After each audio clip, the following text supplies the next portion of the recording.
الف لیلا کے بعد ہم آپ کی خدمت میں لے کر حاضر ہوئے ہیں تاریخی سلسلہ۔ یہ بھی آپ کو بہت پسند آئے گا انشاءاللہ۔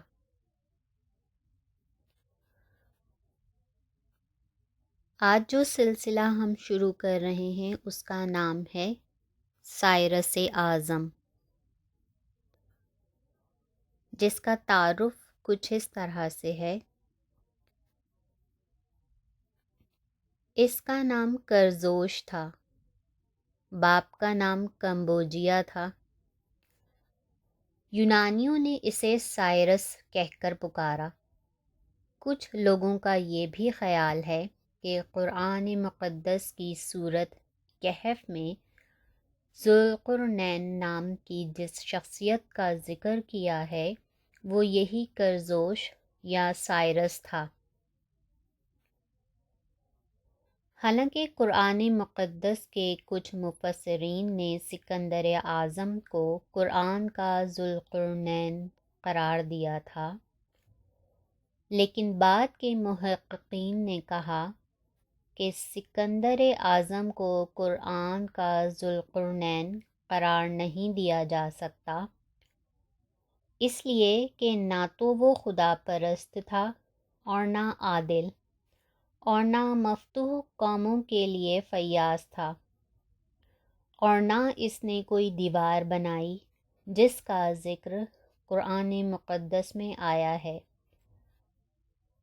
اب محققین فیصلہ کن طور پر اس نتیجے پر پہنچے ہیں کہ قرآن کا ذوالقرنین یونان کا بادشاہ سکندر نہیں، بلکہ یہ قدیم ایران کے ہنہا منشی خاندان کا شہنشاہ کرزوش ہے، جسے تاریخ کے اوراق میں سائرس کہہ کر بھی پکارا گیا ہے۔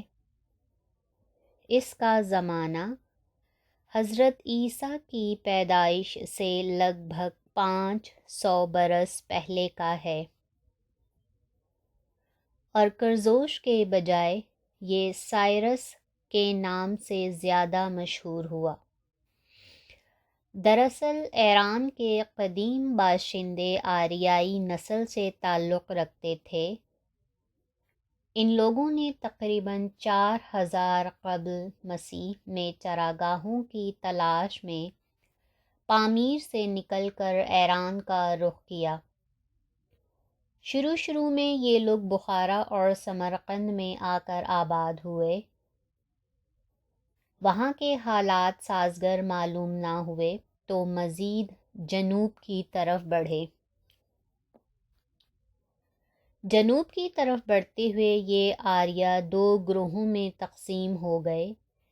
ایک گروہ وہ میڈیا میں آباد ہوا جو آل ماد کہلایا، اور انہوں نے مرکزی شہر ہمدان کو بنایا، جس کا قدیم نام اگبتانہ تھا۔ اگبتانہ کے معنی اکٹھے ہونے کے ہیں۔ آریاؤں کا وہ گروہ جنہیں آل ماد کہتے ہیں، ان کا خیال تھا کہ ان کے آباء و اجداد جو پہلے خانہ بدوشوں کی سی زندگی بسر کرتے تھے، اسی مقام پر کوہستان علون کے مقدس پہاڑیوں کے نزدیک پہلی مرتبہ اکٹھے ہوئے۔ یہیں انہوں نے رہائش اختیار کی، لہٰذا یہ شہر اگبتانہ کہلایا، جو آج کل ہمدان کے نام سے مشہور ہے۔ ایرانیوں کا وہ گروہ جو ہمدان کے آس پاس جا کر آباد ہوا اور آل ماد کہلایا، یہ لوگ شروع میں ریوڑ چراتے تھے، رفتہ رفتہ کھیتی باڑی بھی کرنے لگے، لیکن یہاں انہیں چین نصیب نہ ہوا، اس لیے کہ ان کے پڑوس میں آشوری عرب آباد تھے، اور ایک قدرتی شاہراہ میسوپوٹیمیا سے نکل کر کوہستان ناگروز سے ہوتی ہوئی آل ماد کی طرف آتی تھی۔ اسی راستے سے جنگجو آشوری آئے دن آل ماد پر حملہ آور ہوتے رہتے تھے، لہٰذا انہیں مجبوراً اپنی سلامتی کی خاطر آشوریوں کو باج یعنی خراج ادا کرنا پڑتا تھا۔ رفتہ رفتہ انہوں نے طاقت اور قوت پکڑ لی اور خراج دینا بند کر دیا۔ آریاؤں کا وہ گروہ جو آل ماد کہلایا، ان کے پہلے حکمران کا نام دیوکس تھا۔ اس کی وفات کے بعد اس کا بیٹا فراورتیش آل ماد کا حکمران بنا۔ اس کے بعد اس کا بیٹا کیا کسارا بادشاہ ہوا۔ کیا کسارا کی وفات کے بعد اس کا بیٹا آستیاگس آل ماد کا بادشاہ بن گیا تھا۔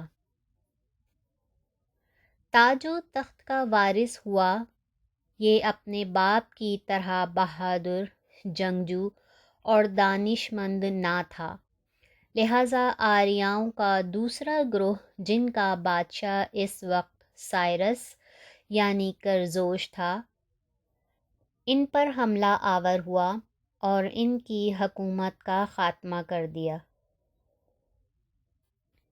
یہ آریوں کے ایک گروہ کی تفصیل ہے۔ جہاں تک آریاؤں کے دوسرے گروہ کا تعلق ہے تو آریاؤں کا یہ دوسرا گروہ مشرقی ایران سے ہوتا ہوا جنوبی ایران کے علاقے پارس پہنچا، وہاں جا کر آباد ہو گیا۔ وہاں اس نے جو اپنے لیے شہر آباد کیا، اس کا نام انہوں نے پارساگرد رکھا۔ یہی شہر ان کا مرکزی شہر کہلایا۔ آریوں کے اس گروہ میں 3 بڑے بڑے قبیلے تھے۔ ایک کا نام بازارگد، دوسرے کا نام مارفین اور تیسرے کا نام مارسپین تھا۔ کرزوش یعنی سائرس اعظم کا تعلق انہی 3 بڑے قبیلوں کے ایک ذیلی اور چھوٹے قبیلے کے ہنہا منشی سے تھا۔ اس خاندان کا پہلا بادشاہ جو پارساگرد میں حکمران ہوا، اس کا نام ہنہا منشی تھا۔ اس بنا پر یہ ہنہا منشی کہلائے۔ ہنہا منشی کے بعد اس کا بیٹا چیش پیش پارس میں آ کر آباد ہونے والے آریاؤں کا حکمران بنا۔ اس کے بعد اس کا بیٹا کمبوجیا اول آریوں کے اس دوسرے گروہ کا حکمران ہوا۔ کمبوجیا اول کے بعد اس کا بیٹا کرزوش بادشاہ بنا۔ یہی کرزوش سائرس اعظم بھی کہلاتا ہے۔ پہلے یہ چھوٹے سے علاقے کا حکمران تھا، اور جب اس نے مختلف علاقوں کو فتح کرتے ہوئے اپنی دارالحکومت کو وسعت دی تو یہ کرزوش اور سائرس سے کرزوش اعظم اور سائرس اعظم کہلانے لگا۔ کرزوش یعنی سائرس اعظم کا شمار دنیا کے اس عظیم بادشاہوں میں ہوتا ہے جنہوں نے اپنے پورے عہد حکومت کو تابناک بنا کر رکھ دیا تھا۔ اس نے اپنے خاندان یعنی ہنہا منشیوں کی حکومت کو اتنا مستحکم اور مضبوط کیا کہ یہ حکومت لگ بھگ 200 سال تک بڑے جاہ و جلال کے ساتھ قائم رہی۔ بالآخر کرزوش اعظم کے خاندان کے آخری بادشاہ داریوش سوئم یعنی دارا کو سکندر اعظم کے ہاتھوں شکست ہوئی اور اس خاندان کی حکومت کا خاتمہ ہو گیا۔ سائرس اعظم کی پیدائش و بچپن سے متعلق دھند سی چھائی ہوئی ہے۔ پیدائش سے متعلق دو روایات ہیں۔ پہلی روایت جو مورخین بیان کرتے ہیں وہ بہت عجیب و غریب ہے۔ وہ اس طرح ہے کہ آریوں کے دوسرے گروہ جس کو آل ماد کہتے ہیں، اس کے آخری بادشاہ آستیاگس نے ایک رات خواب دیکھا کہ اس کی بیٹی ماندان کے بطن سے ایک درخت پیدا ہوا ہے جس نے پورے ایشیا کو گھیرے میں لے لیا تھا۔ مادی بادشاہ آستیاگس یہ خواب دیکھ کر بڑا پریشان اور فکر مند ہوا، لہٰذا اس نے اپنے مصاحبوں اور اپنے نجومیوں سے اس خواب کی تعبیر پوچھی، تو انہوں نے اس کے خواب کا حال سن کر یہ تعبیر پیش کی کہ آستیاگس کی بیٹی ماندان کے ہاں جو لڑکا پیدا ہوگا وہ آریوں کے اس گروہ کو جسے آل ماد کہتے ہیں ختم کرنے کا باعث ہوگا، بلکہ پورے ایشیا پر اس کا تسلط ہو جائے گا۔ کچھ عرصے بعد یہ خواب اور اس کی تعبیر آئی گئی سی بات ہو گئی۔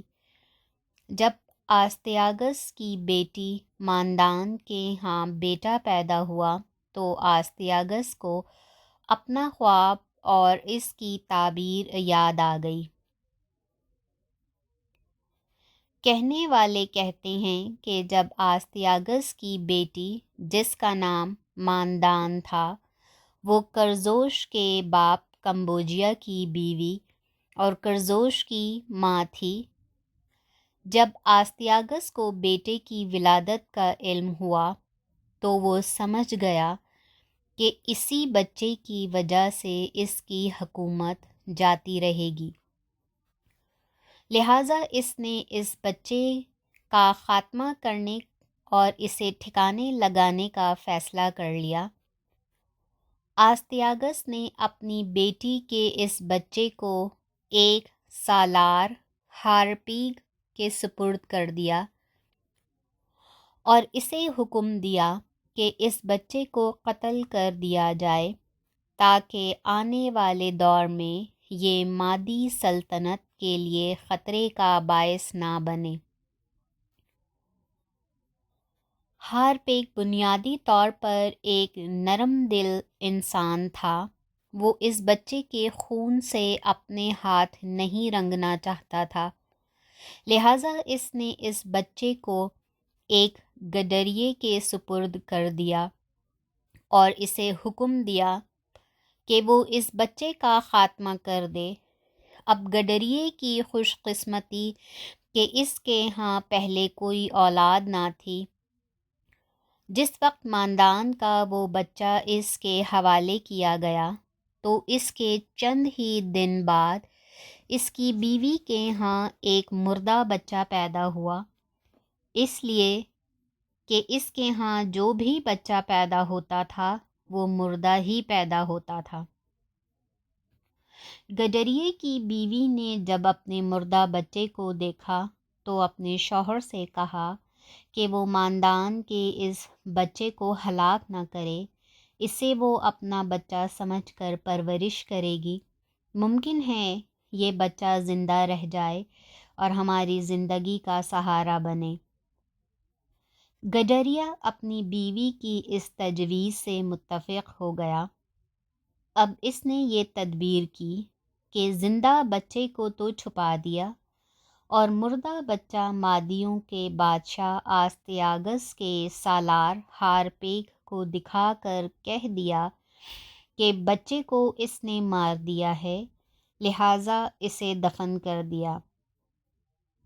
آگے مزید کہا جاتا ہے کہ اس گڈریے نے بچے کا نام کرزوش رکھا۔ اس کی بیوی نے بچے کی بہترین پرورش کی۔ جب کرزوش بڑا ہوا تو ایک دن وہ اپنے ساتھیوں سے کھیل رہا تھا۔ کھیل ہی کھیل میں بچوں نے اسے اپنا بادشاہ بنایا۔ بادشاہ بن کر کرزوش نے اپنے ساتھیوں میں سے بعض کو اپنا محافظ اور بعض کو اپنا ایلچی مقرر کیا۔ بچوں کو جو وہ حکم دیتا وہ اس کی تعمیل کرتے، لیکن آل ماد کے ایک امیر زادے نے کرزوش کا حکم ماننے سے انکار کر دیا۔ کرزوش نے نافرمانی پر اسے سزا دی۔ امیر زادے کو سخت رنج ہوا۔ اس نے جا کر اپنے باپ سے کرزوش کی شکایت کی کہ وہ امیر آستیاگس کے دربار میں شکایت لے کر حاضر ہوا، جس کے جواب میں بادشاہ نے کرزوش اور اس کے گڈریے باپ کو دربار میں طلب کیا۔ کرزوش اور وہ گڈریا دونوں جب دربار میں حاضر ہوئے، بادشاہ نے کرزوش کو سرزنش اور ملامت کی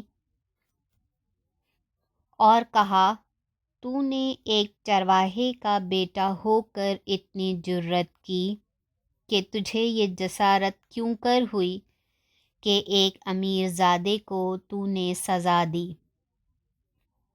بادشاہ کے اس جواب میں کرزوش بڑی جرأت مندی کا اظہار کرتے ہوئے کہنے لگا، کھیل ہی کھیل میں ان سارے لڑکوں نے مجھے بادشاہ بنایا تھا۔